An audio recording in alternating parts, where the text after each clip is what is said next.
Hello student, मैं हूँ रीना। आप देख रहे हैं रीना एकेडमी चैनल। आप सभी का मेरे चैनल पर स्वागत है। मैं अपने आज की सेशन में आपके लिए लाई हूँ कक्षा 4 हिंदी व्याकरण का पाठ नंबर 17, जिसमें आज हम सभी लोग पत्र लेखन के बारे में पढ़ेंगे। तो स्टूडेंट, आप सभी अंत तक बने रहे हमारे साथ इस वीडियो में। इस वीडियो के अंत तक आपको पत्र लेखन के बारे में संपूर्ण जानकारियां दी जाएंगी। तो आइए अब हम इस पाठ को पढ़ना और समझना शुरू करते हैं। पत्र लिखित भाषा का एक रूप है, यानी स्टूडेंट जो पत्र होता है, जो लेटर होता है, वो लिखित भाषा का ही एक रूप है। आजकल ईमेल, फोन व एसएमएस आदि दूर संचार के आधुनिक साधनों के कारण पत्रों का महत्व कुछ कम हो गया है, लेकिन पत्रों की आवश्यकता आज भी बनी हुई है। अर्थात आज के वर्तमान यानी प्रेजेंट वक्त में, यानी प्रेजेंट टाइम में स्टूडेंट हम लोग जो है ईमेल, फोन और एसएमएस के द्वारा अपने जो है बातों को एक दूसरे के यहाँ पहुंचाते हैं। दूसरों की बातों को बहुत जल्दी कुछ ही सेकंडों में जान लेते हैं। तो जिसके कारण से जो लेटर है, इनका जो है महत्व कम हो गया है। लेकिन अभी बहुत से ऐसे क्षेत्र हैं जहाँ पे पत्र की जरूरत आज भी बनी हुई है। अब पत्र के प्रकार, तो पत्र जो है 2 प्रकार के होते हैं, औपचारिक और अनौपचारिक। तब यहाँ पे हम औपचारिक और अनौपचारिक पत्र के बारे में पढ़ेंगे। तो सबसे पहले आपको हम समझा दे रहे हैं, जो औपचारिक पत्र होते हैं वो कार्यालयी काम के लिए यूज होते हैं, और जो अनौपचारिक पत्र होते हैं वो अपने हम सगे संबंधियों मित्रों के लिए लिखते हैं। तो आइए हम इसमें पढ़ लेते हैं। औपचारिक पत्र विद्यालय के प्रधानाचार्य यानी प्रिंसिपल, अधिकारी यानी कोई भी यहाँ पे अधिकारी हो, कक्षाध्यापक यानी क्लास टीचर, संपादक तथा पुस्तक विक्रेता आदि को लिखे जाने वाले पत्र औपचारिक पत्र कहलाते हैं। इन पत्रों द्वारा कोई आधिकारिक सूचना, प्रार्थना अथवा संदेश दिया जाता है। अर्थात इसमें बताया जा रहा है कि जो औपचारिक पत्र होते हैं वो हम कहाँ कहाँ पे किसको किसको देने के लिए लिख सकते हैं। तो जैसे विद्यालय में अगर हमको प्रिंसिपल के, अपने स्कूल के प्रिंसिपल को कोई लेटर देना हो तो वो औपचारिक पत्र के कैटेगरी में आएगा। किसी अधिकारी के यहाँ कोई लेटर भेजना है, या फिर क्लास टीचर के यहाँ, या फिर संपादक के यहाँ, यानी जो बुक को छापते हैं, और पुस्तक विक्रेता यानी जो बुक को बेचने वाले होते हैं। तो इन सभी लोगों को जो पत्र लिख के हम देंगे, अगर हमें अपनी आवश्यकता है, तो ऐसे पत्रों को औपचारिक पत्र कहा जाता है। और इन पत्रों द्वारा कोई आधिकारिक सूचना, प्रार्थना एवं संदेश दिया जाता है। मतलब जो ये औपचारिक पत्र दिए जाते हैं उसके जरिए हम अगर कोई आधिकारिक सूचना देना हो तो वो दे सकते हैं, प्रार्थना पत्र दे सकते हैं यानी जिसको एप्लीकेशन कहते हैं, या फिर कोई मैसेज देना होता है तो हम औपचारिक पत्र का सहारा लेते हैं। अब आगे है अनौपचारिक पत्र। तो अनौपचारिक पत्र जो होता है वो परिवार के सदस्य यानी जो फैमिली मेंबर होते हैं, हमारे फ्रेंड्स हैं, परिजनों को, यानी जो हमारे जानने वाले हैं, जान पहचान वाले हैं, उनके लिए अगर हम कोई लेटर लिखते हैं तो ऐसे लेटर को अनौपचारिक पत्र कहते हैं। इन पत्रों में पारिवारिक सूचना एवं संदेश के साथ अपनत्व दर्शाने वाले शब्दों का भी प्रयोग किया जाता है। अर्थात जो अनौपचारिक पत्र हम लिखते हैं, ऐसे पत्रों में हम अपने परिवार के बारे में, अपने फैमिली के बारे में कोई मैसेज देते हैं, कोई सूचना देते हैं, या फिर किसी को कोई मैसेज देना होता है, कोई संदेश देना होता है अपने जानने वालों को। वो हमारे मित्र भी हो सकते हैं, हमारे फैमिली के कोई मेंबर भी हो सकते हैं जो कि हमसे दूर हो, और अपने परिजनों को भी हम ऐसा कुछ मैसेज दे सकते हैं। तो इसमें जो है अपनत्व दर्शाने वाले शब्दों का प्रयोग होता है, यानी अब एक दूसरे से जो लगाव होता है, ऐसे शब्दों का प्रयोग किया जाता है अनौपचारिक पत्र में। तो अब आगे स्टूडेंट है कि पत्र लिखने के सामान्य नियम, मतलब पत्र लिखने के कुछ आसान से कुछ इसमें रूल बताए गए, उसको जान लेते हैं। तो पत्र की भाषा सरल तथा स्पष्ट होनी चाहिए। तो जो भी लेटर हम लिखते हैं, चाहे वो औपचारिक हो चाहे अनौपचारिक, तो उसमें जो भी जिस भी लैंग्वेज का हम प्रयोग कर रहे हैं, वो लैंग्वेज की जो भाषा, मतलब जो लैंग्वेज होगी वो सरल होगी और स्पष्ट होनी चाहिए। मतलब उसमें जो भी बात कहनी है उस बात को क्लियरली, मतलब उसमें समझ में आना चाहिए कि इसमें हम कहना क्या चाह रहे हैं। अब इसमें नेक्स्ट पॉइंट है, पत्र में वाक्य छोटे छोटे होने चाहिए। मतलब जिस भी सेंटेंस का हम प्रयोग कर रहे हैं, चाहे हिंदी में कोई लेटर लिख रहे हैं या इंग्लिश में लिख रहे हैं, तो उसमें जो वाक्य होता है, जो सेंटेंस होते हैं, वो छोटे छोटे होने चाहिए। विराम चिन्हों का उचित स्थान पर प्रयोग करना चाहिए। अगर हिंदी में हम पत्र लिख रहे हैं तो उसमें जो विराम चिन्ह जो होते हैं, कहीं पे कॉमा लगाना, कहीं पे पूर्ण विराम लगाना है, तो इन सब बातों को बहुत ही ध्यान से रख के और उसको लगाना चाहिए उचित स्थान पर, जहां पे उसका प्रयोग होना चाहिए उसको करना चाहिए। अब नेक्स्ट पॉइंट है, औपचारिक पत्रों में विषय लिखना आवश्यक है। अर्थात अगर हम किसी कार्यालय के लिए, स्कूल के लिए पत्र लिख रहे हैं तो उसमें जो टॉपिक होता है, जो सब्जेक्ट होता है, उसको लिखना बहुत जरूरी होता है। पत्र की समाप्ति पर धन्यवाद, आपका आज्ञाकारी शिष्य, भवदी, आपका मित्र, आपका अनुज, अग्रज लिखकर अपना नाम लिखना चाहिए। अर्थात स्टूडेंट, अगर हम अपने किसी जानने वालों को पत्र लिख रहे हैं तो उसमें हम पत्र के लास्ट में, समाप्ति मतलब होता अंत में, लास्ट में धन्यवाद लिखेंगे। अगर अपने स्कूल के हम टीचर के लिए या फिर प्रिंसिपल के लिए पत्र लिख रहे हैं स्कूल के लिए, तो उसमें लास्ट में आपका आज्ञाकारी शिष्य लिखेंगे। अगर हम किसी जो है कि बिजनेस के लिए कोई पत्र लिख रहे हैं या फिर किसी भी व्यवसाय के लिए कोई पत्र लिख रहे हैं तो उसमें लास्ट में भवदीय होगा।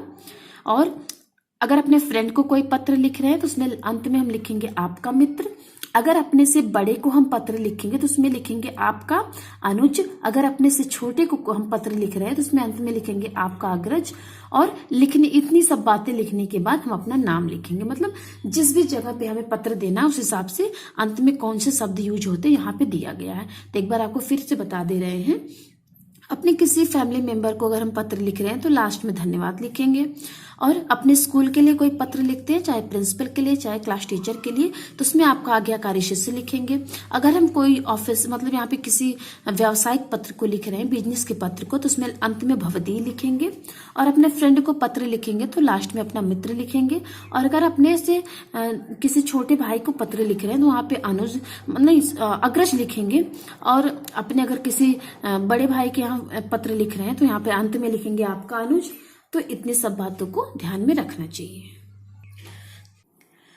तो स्टूडेंट, यहाँ पे औपचारिक पत्र का प्रारूप दिया गया है कि मतलब इसी तरीके से औपचारिक पत्र अगर हम लिख रहे हैं तो हमको लिखना चाहिए। तो यहाँ पे जो पत्र का यहाँ पे प्रारूप दिया गया है वो प्रारूप किसी व्यावसायिक पत्र का है। तो इसमें सबसे पहले यहाँ पे देखिए, अब पता लिखा है, फिर डेट है यानी दिनांक है, फिर यहाँ पे संपादक महोदय लिखा है, फिर ये मतलब कहाँ पे वो है, कहाँ पे पत्र भेजना वो पता है, फिर विषय यानी टॉपिक में आपको किस लिए पत्र लिखना होता है ये लिखेंगे। अगर किसी आदमी को यानी जेंट्स के लिए पत्र लिख रहे हो तो महोदय लिखा जाएगा। अगर यहाँ पे कोई लेडीज है तो उसके लिए महोदया शब्द का यूज हम करते हैं। तो फिर अपने पत्र को खत्म करने के बाद अंत में देखिए भवदीय लिख के फिर अपना नाम लिखना होता है। तो ये हो गया औपचारिक पत्र का प्रारूप। अब अनौपचारिक पत्र का क्या प्रारूप है उसको देख लेते हैं। तो स्टूडेंट, ये अनौपचारिक पत्र का प्रारूप है।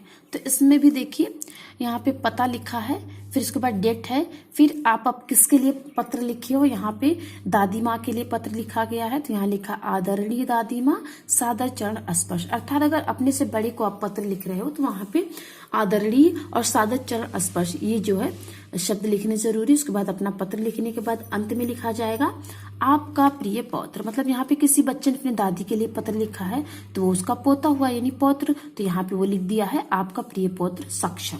तो इस तरह से पत्र होते हैं। अब यहाँ पे कुछ पत्रों के नमूने दिए गए हैं तो इसको हम देख लेते हैं। यहाँ पे देखिए ये औपचारिक पत्र है।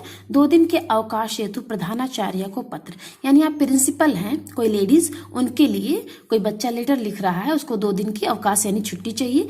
तो सबसे पहले श्रीमान प्रधानाचार्य जी लिखेंगे, फिर अपने स्कूल का नाम लिखेंगे, फिर विषय लिखेंगे, टॉपिक की आप किस लिए जो है कि पत्र लिख रहे हो यानी एप्लीकेशन दे रहे हो। तो यहाँ पे टॉपिक है कि बच्चा बीमार है और बीमारी के कारण वो अवकाश यानी छुट्टी चाह रहा है। तो यहाँ पे देखिए क्या है महोदया, यानी यहाँ पे कोई जेंट्स रहता तो महोदय शब्द का यूज होता, लेकिन यहाँ पे लेडीज हैं इसलिए यहाँ महोदया लिखा गया है। सविनय निवेदन इस प्रकार है कि कल रात्रि में मुझे तीव्र ज्वर यानी बहुत तेज बुखार हो गया था। इस स्थिति में विद्यालय आने में असमर्थ हुआ था, विद्यालय नहीं आ सकता। कृपया मुझे 2 दिन का अवकाश देने की कृपा करें यानी छुट्टी देने की कृपा करें। फिर पत्र के अंत में धन्यवाद सही लिखा जाएगा आपका आज्ञाकारी शिष्य। अगर यहाँ पे कोई लड़की है तो यहाँ पे शिष्या वर्ड रहेगा, फिर अपना नाम, फिर क्लास, फिर अनुक्रमांक यानी रोल नंबर, फिर डेट। तो इस तरह से स्टूडेंट ये औपचारिक पत्र का एक जो है प्रकार है कि किस तरीके से इसको लिखेंगे हम। अब नेक्स्ट है इसमें तो स्टूडेंट यहाँ पे औपचारिक पत्र का जो है दूसरा रूप दिया गया है। तो यहाँ पे क्या है टॉपिक, जुर्माना माफी हेतु प्रार्थना पत्र। अर्थात यहाँ पे कोई बच्चा काफी दिन तक अब्सेंट था, कई दिनों तक, तो जब वो स्कूल आया तो उसके ऊपर जो फाइन लग गई, तो वही फाइन उसको नहीं देना है, तो वो फाइन को जो है माफ करवाना चाहता है, उसी के विषय में यहाँ पे पत्र है। तो यहाँ पे देख सकते हैं आप, सेवा प्रधानाचार्य महोदय लिखा, फिर यहाँ स्कूल का नाम लिखना है, फिर यहाँ विषय है, क्या किस बारे में आप पत्र लिख रहे हो वो आपको लिखना होता है। तो ये महोदय यानी यहाँ पे किसी जेंट्स के लिए पत्र लिखा जा रहा है, अर्थात प्रिंसिपल यहाँ पे कोई आदमी है, जेंट्स है, तो यहाँ महोदय शब्द का यूज हुआ है। तो यहाँ पे आप देख सकते क्या लिखा है, सबने निवेदन यह है कि मैं दिनांक 17 से 21 तक बिना अवकाश लिए अनुपस्थित, यानी 17 से 21 तक मैं बिना छुट्टी के ही स्कूल में नहीं आया। इस कारण कक्षा अध्यापक द्वारा मुझ पर 40 रुपए का जुर्माना लगाया गया है। तो वो बच्चा काफी दिन तक अब्सेंट था, तो जिसकी वजह से उनके क्लास टीचर ने उनके ऊपर फाइन लगा दिया है।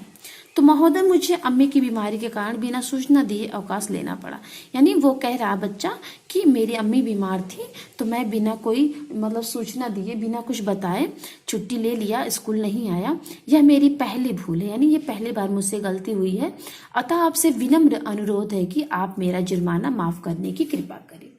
तो यहाँ पे जो है ये टॉपिक हो गई। फिर इसमें जो है अंत में क्या है, धन्यवाद आपका आज्ञाकारी शिष्य, फिर उस बच्चे का नाम है, फिर यहाँ पे क्लास, फिर यहाँ पे अनुक्रमांक यानी रोल नंबर, फिर यहाँ पे डेट।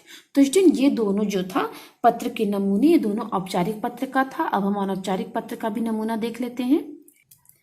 मामा जी को जन्मदिन के उपहार के लिए धन्यवाद देते हुए पत्र, अर्थात ये अनौपचारिक पत्र है। किसी के मामा ने उस बच्चे को उसके जन्मदिन पर यानी बर्थडे के दिन उसको जो है कोई गिफ्ट यानी उपहार दिया है, तो वो बच्चा जो है पत्र के जरिए अपने मामा को थैंक यू बोलना चाहता है। तो देख लेते हैं ये पत्र कैसे लिखेंगे। तो यहाँ पे सबसे पहले हम पता लिखेंगे, यानी कहाँ पे हम भेज रहे हैं लेटर, फिर यहाँ पे दिनांक यानी डेट है, फिर आदरणीय मामा जी सादर प्रणाम, यानी अपने मामा को यहाँ पे यानी अपने से बड़ों के लिए हम प्रणाम शब्द का यूज करते हैं। और जो हमारे जो है हम उम्र होते हैं उनको हम नमस्ते कहते हैं, नमस्कार भी कह लेते हैं। अब यहाँ पे क्या है, आपकी ओर से जन्मदिन पर भेजी हुई घड़ी मुझे मिल गई, यह बहुत सुंदर है, वास्तव में मुझे इसकी आवश्यकता भी थी यानी जरूरत थी। अब मैं नियमित समय पर अपने सभी काम कर सकूंगा। इस अमूल्य उपहार के लिए आपको बहुत बहुत धन्यवाद। अमूल्य मतलब जिसका कोई मूल्य न हो, यानी उसका कोई रेट न लगा सके। मामा जी को मेरा सादर प्रणाम तथा निशु को प्यार। तो यहाँ पे मामा की उसकी लड़की या लड़का है, तो इतना हो गया इस पत्र में। फिर यहाँ पे लास्ट में आप क्या लिखोगे, आपका प्रिय, फिर अपना नाम लिखना है। तो इस तरह से ये जो है अनौपचारिक पत्र का एक प्रारूप है। अब इसमें सेकंड क्या है, तो यहाँ पे जो दूसरा प्रारूप है अनौपचारिक पत्र का, इसमें परीक्षा में उसका जो है मित्र है किसी बच्चे का यानी फ्रेंड है, वो पास हो गया है, तो उसको वो बधाई पत्र दे रहा है, यानी वो कॉन्ग्रेचुलेशन बोलना चाहता है इस पत्र के जरिए। तो यहाँ पे सबसे पहले पता लिखा जाएगा उस बच्चे का जिसको पत्र देना है, फिर दिनांक यानी डेट, फिर प्रिय सखी स्नेहा मधुर स्मृति, यानी अगर हम अपने फ्रेंड को पत्र लिखेंगे तो वहां पे इस तरह से शब्द यूज करेंगे। जैसे यहाँ पे कोई लड़की है जो अपने फ्रेंड को पत्र दे रही है, तो उसने लिखा प्रिय सखी स्नेहा। अगर यहाँ पे कोई लड़का रहता तो उसको लिखना होता प्रिय मित्र, फिर उस बच्चे का नाम मधुर स्मृति। मधुर स्मृति मतलब होता है कि एक साथ में बिताए हुए जो पल होते हैं वो अच्छे अच्छे पल, उन्हीं को जो मधुर स्मृति कहते हैं। तो ये दोनों बच्चियां आपस में जितना भी टाइम उन्होंने स्पेंड किया था उसी के बारे में वो याद करते हुए लिख रही है मधुर स्मृति। तुम्हारा पत्र मुझे आज ही प्राप्त हुआ है, यह जानकर कि तुम विद्यालय में प्रथम आई हो, मेरा मन अत्यधिक प्रसन्न यानी बहुत ज्यादा खुश हूं मैं। मेरे माता पिता भी तुम्हें शुभकामनाएं दे रहे हैं। स्नेहा, यह तुम्हारी लगन तथा मेहनत का परिणाम है, यानी तुमने लगन और मेहनत से जो है तैयारी की थी, इसी का ये फल है। इस शुभ अवसर पर मेरी ओर से तुम्हें बहुत बहुत बधाई। राघव तथा प्रियंका को प्यार तथा माता जी को सादर प्रणाम। तो यहाँ पे राघव और प्रियंका उस बच्चे के भाई बहन होंगे, फिर उनके माता जी को भी उन्होंने प्रणाम कहा है। तो तुम्हारी अपनी अर्पिता, तो यहाँ अंत में आप क्या लिखोगे, तुम्हारी अपनी अर्पिता, यानी या फिर तुम्हारी सखी अर्पिता या फिर तुम्हारी दोस्त अर्पिता। तो इस तरह से आप देख रहे हैं, यहाँ पे हमने औपचारिक और अनौपचारिक पत्र के कुछ नमूने यानी प्रारूप को देखा। तो यहाँ पे देख सकते हैं आप कम से कम शब्दों में और सरल भाषा में अपनी बातों को यहाँ पे सिद्ध किया गया यानी लिखा गया है, चाहे वो औपचारिक पत्र हो चाहे अनौपचारिक पत्र।